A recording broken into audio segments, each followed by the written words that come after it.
Bruce Lee was 16 years old and absolutely certain he was the best fighter in Hong Kong when he made the request that would change his life. It was December 1957, a cold evening at IP Man's Wing Chun school on Hack Pa Street in Kowloon, and Bruce had just finished demolishing another senior student in chi saw practice, the sticky hands sensitivity drill that forms the foundation of Wing Chun training. The student was in his 30s, had been training under Ip Man for over a decade, and Bruce had made him look clumsy and slow. Watching from the corner, smoking a cigarette with characteristic stillness, Ip Man had shown no reaction. But Bruce, flushed with victory and teenage certainty, approached him with a request that made the other students freeze. "Sifu, I would like to try chi saw with you." The school went quiet.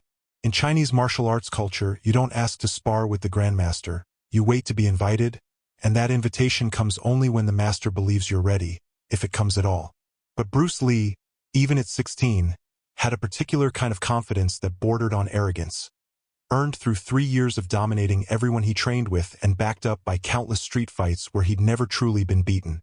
He was fast, naturally gifted, and worst of all, he knew it. Every teacher recognizes this student eventually, the talented one whose ability outpaces their wisdom, whose ego needs to be addressed before it becomes a ceiling they can't break through. Ip Man took a slow drag from his cigarette, studying Bruce with eyes that had seen 40 years of students come through his schools. He was 64 years old, slight in build even by Chinese standards, probably weighing no more than 115 pounds. His hands were thin, almost delicate-looking, his movements so economical they appeared effortless. To someone like Bruce, full of youthful power and explosive speed, Ip Man must have looked beatable. An old man whose reputation was built on past accomplishments, whose current skill couldn't possibly match the potential of hungry youth. This was exactly the kind of thinking Ip Man specialized in correcting. "You want to try chi saw with me?"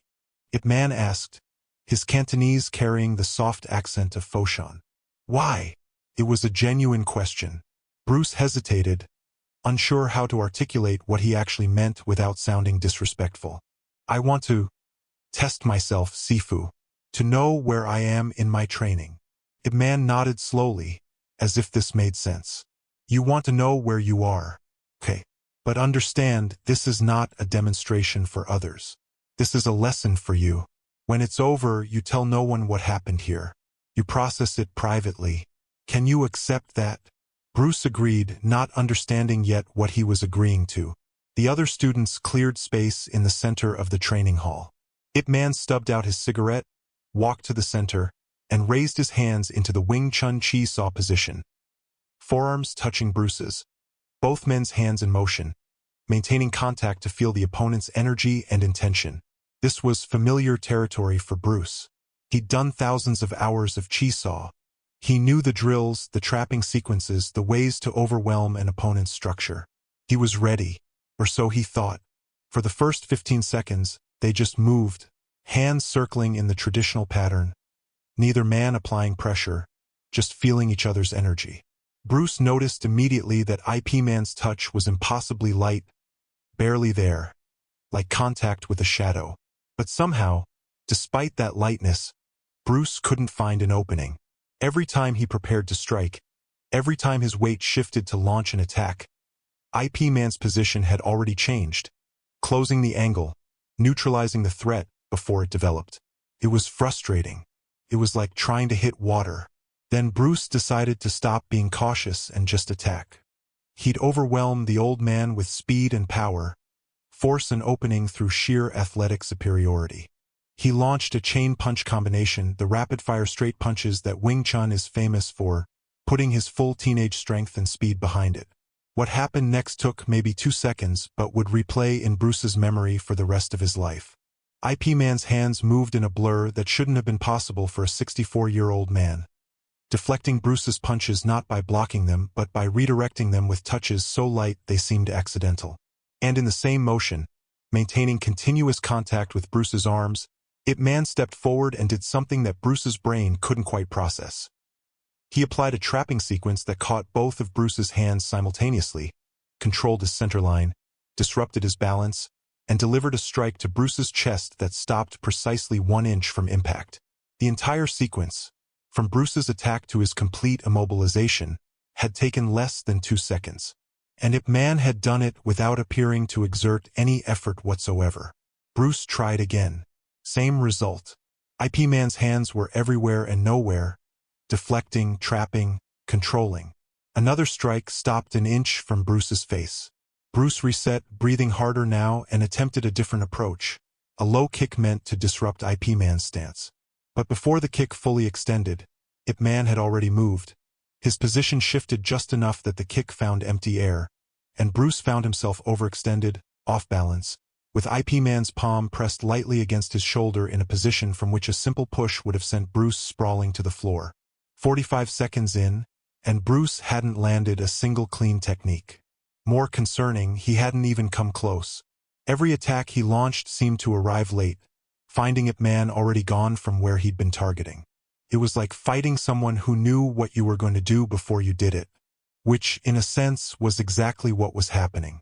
Ip Man wasn't reacting to Bruce's attacks. He was feeling Bruce's intention through the chi-saw contact, responding to the preparatory tensions and shifts that preceded every technique. He was fighting Bruce's mind, not his body. By 60 seconds, Bruce was breathing heavily, sweat on his forehead despite the cool evening, frustrated in a way he'd never experienced in training. He was giving everything he had, his best speed, his best power, his best techniques, and none of it mattered. Ip Man remained calm, unhurried, his breathing unchanged, occasionally offering quiet corrections. Too tense. You're thinking too much. Your intention arrives before your strike. I can feel you deciding to attack. At 75 seconds, Bruce made one final attempt, launching a complex combination he'd been developing. Punches, traps, a knee strike, attempting to overwhelm through sheer volume of attack. Ip Man's response was devastating in its simplicity. He didn't defend against the combination. Instead, he intercepted Bruce's very first movement, trapped both of Bruce's hands with one of his own, stepped to the side, and with his free hand placed a light palm strike against Bruce's chest while simultaneously sweeping his lead leg. Bruce felt himself falling, time stretching out, the ceiling of the training hall spinning into view, and then he was on his back, staring up at Ip Man, who stood over him with an expression of complete serenity, not even breathing hard. 90 seconds. That's how long it had taken for Ip Man to completely dismantle everything Bruce thought he knew about fighting. The old master extended his hand, helping Bruce to his feet. "Do you understand now where you are in your training?" he asked gently. Bruce nodded, unable to speak, his throat tight with emotions he couldn't immediately name. Humiliation, yes, but also something else. Maybe. Or the terrible clarity that comes from having your fundamental assumptions shattered. Ip Man gestured for Bruce to sit. The other students had already returned to their own training, giving Bruce privacy for whatever was about to happen. Ip Man sat beside him, lit another cigarette, and was quiet for a long moment before speaking. "You are very talented," he began. "Naturally gifted. Fast, strong, coordinated. In 5 more years, you will be able to defeat most martial artists in Hong Kong. Maybe in 10 years, you will be among the very best fighters in the world.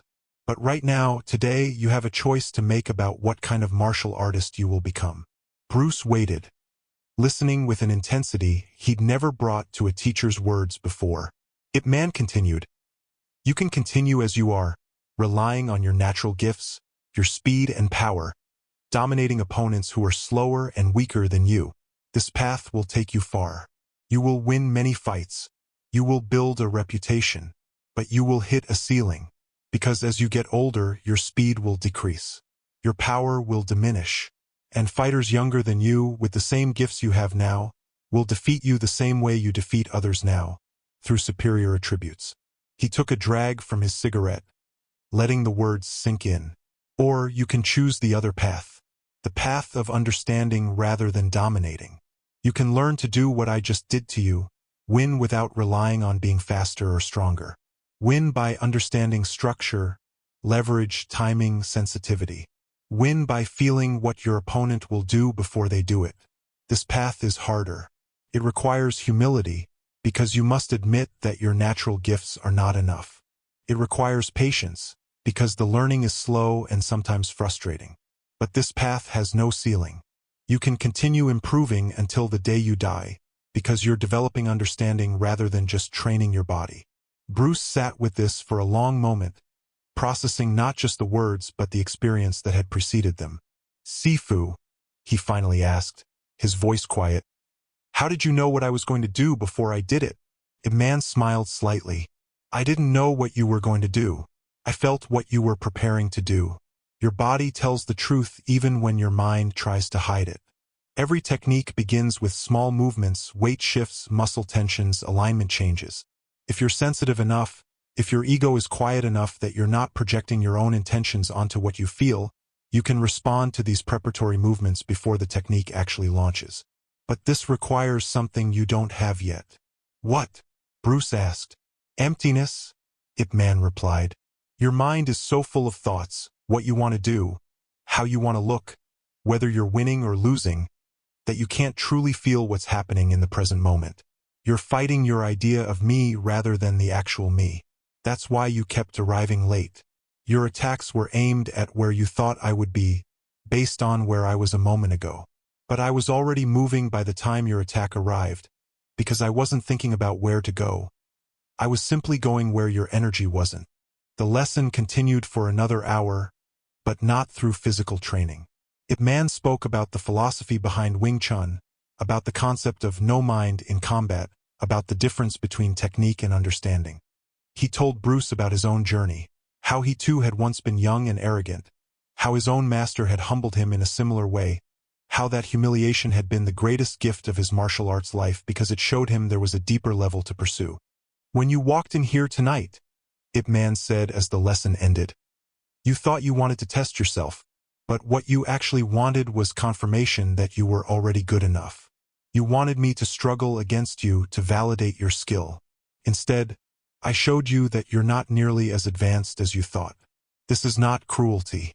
This is kindness, because now you know the gap between where you are and where you could be. And knowing that gap is the first step toward closing it." Bruce didn't return to training for 2 weeks. He later told close students that he spent those weeks in a kind of crisis, questioning everything he'd believed about martial arts, about himself, about what it meant to be truly skilled. He'd been humiliated, yes, but worse than the humiliation was the recognition that he'd been living in an illusion of competence, dominating people who weren't really testing him, building confidence on a foundation of hollow victories. When he finally returned to IP Man School, he approached his teacher differently. He bowed lower than he ever had before, forehead nearly touching the floor in the traditional gesture of deepest respect. When he rose, Ip Man simply nodded and said, "Good. Now we can begin your real training." And for the next 2 years, until Bruce left Hong Kong for America, his approach to martial arts was completely transformed. He stopped trying to dominate in sparring. He started asking questions instead of asserting his opinions. He became obsessed with understanding the principles behind techniques rather than just collecting more techniques. The change was so dramatic that his fellow students noticed immediately. William Chung, one of Bruce's training partners, later recalled, "Before that night with Ip Man, Bruce trained like he was trying to prove something to everyone. After that night, he trained like he was trying to understand something for himself. He became quieter, more thoughtful. And paradoxically, he became much more dangerous because he wasn't just fast anymore. He was precise in a way that speed alone could never achieve." The lesson with Ip Man shaped everything Bruce Lee would later develop. When he created Jeet Kune Do, his personal martial arts philosophy, the core concept of interception came directly from what Ip Man had demonstrated that night, responding to an opponent's intention before their attack fully develops. When Bruce spoke about emotional content and the importance of being present rather than tense, he was echoing what Ip Man had told him about emptiness and no mind. When he emphasized sensitivity training and chi saw practice even as he incorporated Western boxing and fencing, he was honoring the foundational lesson that attributes matter less than awareness. In interviews later in life, Bruce rarely mentioned the specific incident. He'd promised Ip Man it would remain private, and he honored that promise. But he spoke often about the importance of being humiliated by someone better than you, about the necessity of having your ego broken so your understanding could expand. If you never face someone who shows you how much you don't know, he said in a 1971 interview, you'll spend your whole life thinking you're better than you are. That's not confidence, that's delusion. Real confidence comes from understanding your limits, working to expand them, and being honest about where you are in the process. Ip Man died in 1972, 1 year before Bruce. In one of their final conversations, when Bruce returned to Hong Kong to visit his old teacher, Ip Man told him, "You've gone far beyond what I taught you. You've created something new, something that fits your nature and your circumstances. This is correct. I never wanted you to just copy me. I wanted you to understand the principles deeply enough that you could apply them in your own way. You've done that. I'm proud of you." Bruce, according to witnesses, had tears in his eyes and bowed once again in that deep, respectful way he'd learned to bow after his humiliation decades earlier. So here's the question that echoes from that 90-second lesson in 1957. When was the last time you let yourself be truly humbled by someone better than you? When did you last face your own incompetence directly, without excuses or rationalizations? Because Bruce Lee, at 16, thought he was ready for mastery. Ip Man showed him he wasn't even close. And that moment of shattering ego, that painful recognition of how much further he had to go, became the foundation for everything Bruce would achieve. Not in spite of the humiliation, but because of it. Because sometimes the greatest gift a teacher can give isn't praise or validation. It's the truth, delivered with such undeniable clarity that you have no choice but to accept it, rebuild from it, and become someone fundamentally different because of it.